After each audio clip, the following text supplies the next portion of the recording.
Chitralekha monologue या चॅनलमध्ये पुन्हा एकदा आपल्या सर्वांचं मनपूर्वक स्वागत. जोडून चित्रलेखा जेम्स यांच्याशी गप्पा मारणार आहोत. दुसरी मुख्य गोष्ट अशी होते की आम्ही भारतीय ख्रिस्ती आहोत, त्यामुळे धर्म आणि संस्कृती यातला फरकच आम्हाला कळत नाही. आता धर्म म्हणजे काय आहे तर तुमचं आणि देवाचं जे नातं आहे त्यासाठी ते टिकावं किंवा ती ओळख व्हावी तुमच्या आणि देवाची, म्हणून जो भक्तिमार्ग किंवा उपासनेची पद्धत तुम्ही तयार केलेली आहे तो म्हणजे धर्म आहे. मग ही उपासनेची पद्धत तुम्ही तयार केलेली असते, तुम्ही ठरवलेली असते. त्याला आधार कदाचित बायबलसारख्या पुस्तकांचा असतो, काही जुन्या रूढी परंपरांचा असतो. पण बायबलचा सखोल अभ्यास केल्यानंतर तू मला हाक मार आणि मी तुला उत्तर देईन, इतकं सोपं ते तत्त्वज्ञान आहे. त्यामुळे आम्ही कुठेही असलो आणि आम्हाला जेव्हा वाटतं की आता आम्हाला दैवी सामर्थ्याची किंवा शक्तीची गरज आहे, तुम्ही आहात तेथून हाक मारा, परमेश्वर तुम्हाला उत्तर देतो. त्याचबरोबर जेव्हा तो म्हणतो की जशी माझ्यावर तशी आपल्या शेजाऱ्यावर प्रीती कर, म्हणजे तो जे समाज बांधण्याबद्दल बोलत आहे, जेथे प्रत्यक्ष देवाने येऊन कार्य करायची गरज नाही आहे तर माझ्याबरोबर असणाऱ्या समाजाने कार्य करायची गरज आहे. तर जे प्रेम आम्ही चर्चला देतो तेच प्रेम जर आम्ही आजूबाजूच्या समाजाला दिलं तर आजही आमचा भारत असा आहे की अडचणीच्या काळामध्ये आम्ही शेजाऱ्यांच्या मदतीला धावतो, म्हणजे मग आमचं पुन्हा अडत नाही. व भक्ती मार्ग वेगळा की जिथे तुम्हाला देवाबरोबरची ओळख दृढ करायची किंवा ओळख करून घ्यायची, म्हणून तुम्ही या भक्ती मार्गाचा अवलंब करता. आणि तो जो भक्ती मार्ग आहे त्याला धर्म म्हटलं जातं. तर तो धर्म तर आपण बघितला की येशू ख्रिस्तांनी दिलेला हा धर्म 2च आज्ञांमधला आहे आणि तो जितका तुम्ही जास्त प्रॅक्टिस कराल तितका तो चांगल्या रीतीने फोफावतो. हा धर्मच मुळात मानवतावादी धर्म आहे. आता संस्कृती म्हणजे काय आहे तर तुम्ही ज्या भौगोलिक भागात राहता त्या भौगोलिक भागानुसार जे काही रीतिरिवाज किंवा तुमची जीवन पद्धती तुम्ही अवलंबलेली आहे त्याला जो पाठिंबा मिळतो तो म्हणजे तुमच्या आर्थिक परिस्थितीचा, तुमच्या कौटुंबिक मानसिकतेचा, बौद्धिक वैचारिक पातळी तुमची काय आहे त्याचा, तुम्ही ज्या समाजात राहता त्या समाजाचा मानस काय आहे, त्या समाजातील सवयी काय आहेत, त्या समाजाचा उद्देश काय आहे, या सगळ्यातून प्रेरित होऊन संस्कृती तयार होते. जसं आम्ही बघतो की कोकणातील बहुतेक लोक पावसाळ्यात जर तुम्ही बघाल तर गुडघ्याच्या वरती त्यांची वस्त्र असतात आणि पुण्यातले लोक पाहिलेले असल्यामुळे जेव्हा कोकणातले लोक आम्ही पाहिले तेव्हा सुरुवातीला आम्हाला वाटायचं अय्या हे लोक अर्धेच कपडे घालतात. पण कोकणातला जो धोधो पाऊस आहे तो जर पाहिला तर त्यांना त्याच्याशिवाय पर्यायच नाही आहे. पूर्ण पायापर्यंत कपडे घालून तुम्हाला रस्त्याने चालताच येणार नाही आहे. मग अशी जर तिथली पावसाळ्यातली ही वस्त्र प्रावरणांची पद्धत आहे तर ती तिथली संस्कृती झालेली असते, कारण तेथील भौगोलिक वातावरण त्याला कारणीभूत आहे. मग कोकणातला ख्रिस्तीसुद्धा आज तसाच वागतो, पुण्यातला ख्रिस्ती तसा वागणार नाही. नॉर्थ ईस्टमधला ख्रिस्ती वेगळ्या वेगळ्या प्रकारची त्या लुंगी टाईप कपडे घालणारे असतात. केरळ आणि साऊथ इंडियामधले लोक पांढऱ्या शुभ्र लुंग्या घालतात. मग आम्ही फक्त त्यांनी लुंगी वेगळी घातली म्हणून ते ख्रिस्ती नाहीत असं म्हणणार आहोत का?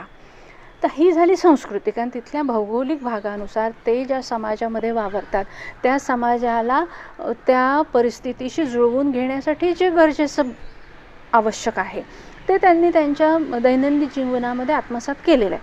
म्हणजे कोकणात उकडीचे मोदक जर आम्ही खाणार असू आणि आज जर कोणी मला म्हणाल अरे ही उकडीचे मोदक खाते म्हणजे ही गणपतीची भक्त आहे तर ते चालेल का?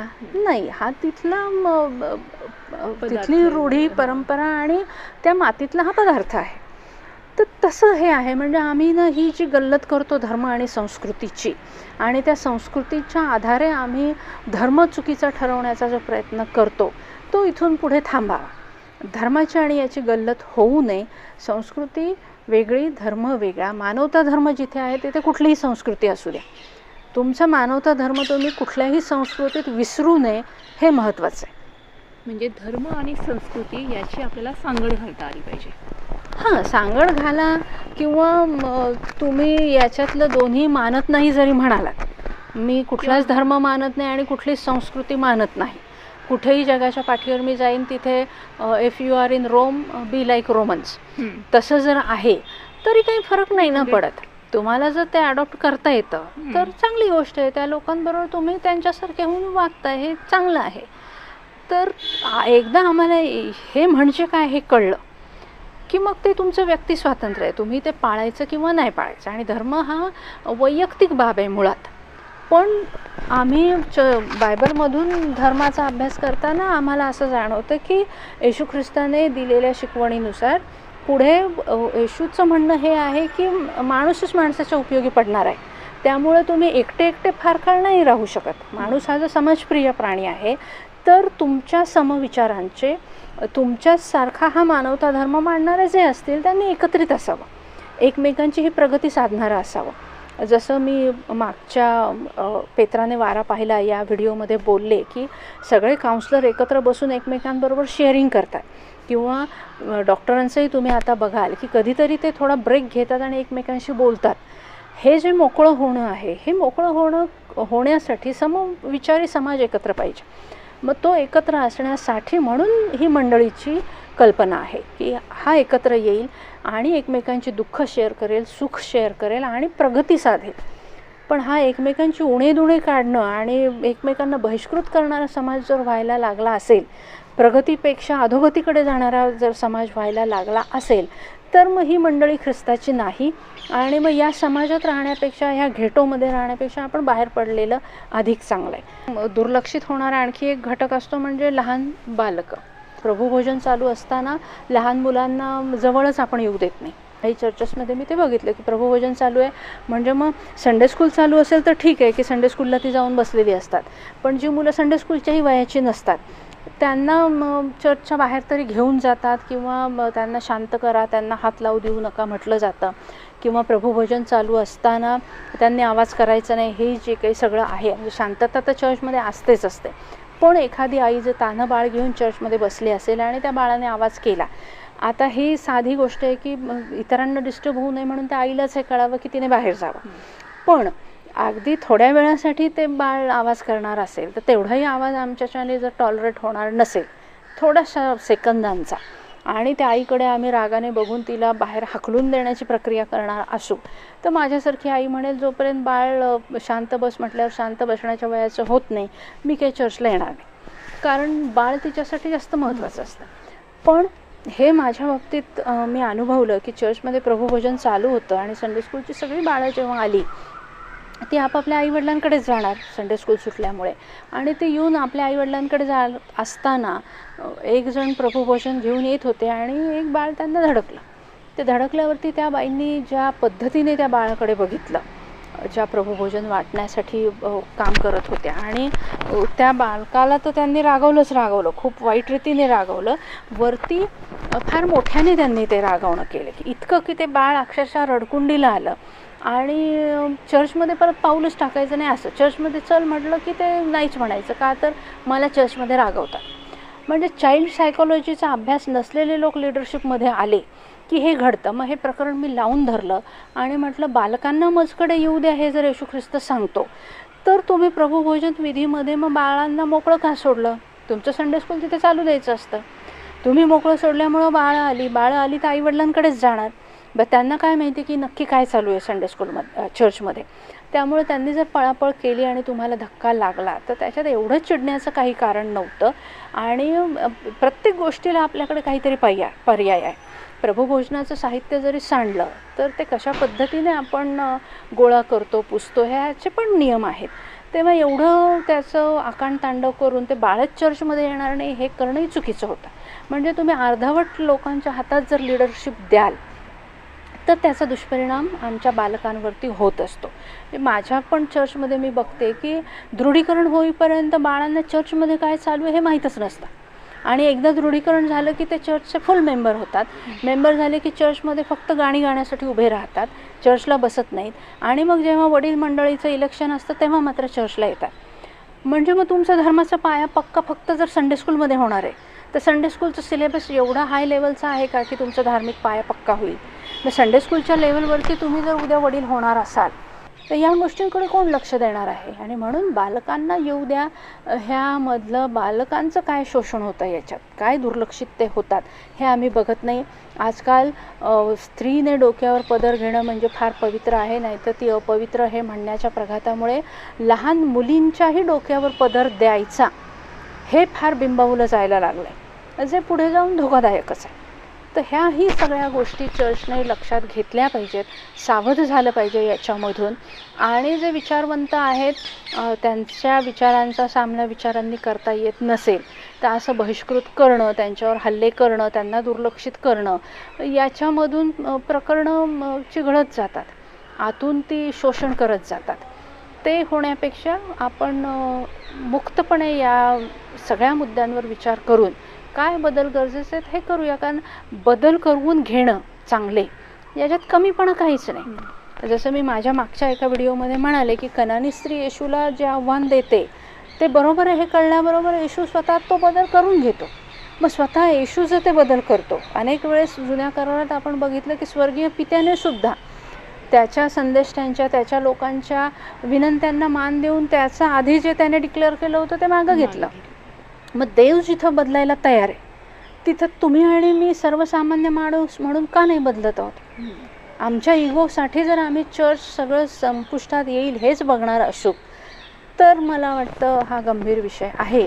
आणि सर्वसामान्यांपर्यंत हे विचार जाण्यासाठीच आपण हा प्रयत्न केला आहे की हे विचार मी पोचवण्यासाठी जेवढं मला समजतं तेवढं मी पोचवत आहे. पण तुम्ही सबस्क्रिप्शन करणार नाही, तुम्ही व्हिडिओ शेअर करणार नाही, तुम्ही याच्यातून एकत्रित येऊन विचार करून काय करायचं हे करणार नाही, तर मी माझं सगळं आयुष्य याच्यासाठी आतापर्यंत पणाला लावलं. जे मला प्राप्त झालं ते मी तुम्हाला दिलं. त्याच्या आधारावर तुम्ही त्याच्यात आणखी सुधारणा करून काहीतरी योग्य पर्याय निवडून सगळ्यांचं भलं होईल आणि देवाला अपेक्षित अशी मंडळी तयार होईल यासाठी कार्य करणारे असा. अन्यतः जसं प्रेषितांनी केलं की एकटे एकटे गेले समाजामध्ये आणि ज्या ज्या ठिकाणी ते गेले त्या त्या ठिकाणी पीक आलं, तसं मग आता ज्याला ज्याला माहीत आहे की माझं सगळं आता अभ्यासक्रम झाला आहे आणि मी एकटा हे कार्य करू शकतो त्यांनी ते करावं, एवढंच मी आता म्हणू शकते. तुम्ही खूप छान प्रश्नांची उत्तरं दिलेली आहेत. आमच्या मनामध्ये असलेल्या वेगवेगळ्या शंकांचं निरसन अतिशय उत्कृष्टपणे केलेलं आहे. आता हे समाजाच्या हातामध्ये आहे की आपण यावरती कितपत विचार केला पाहिजे. विचार करून त्याप्रमाणे आपल्यामध्ये बदल घडवणं हे आता सर्वस्वी समाजाच्या हातामध्ये.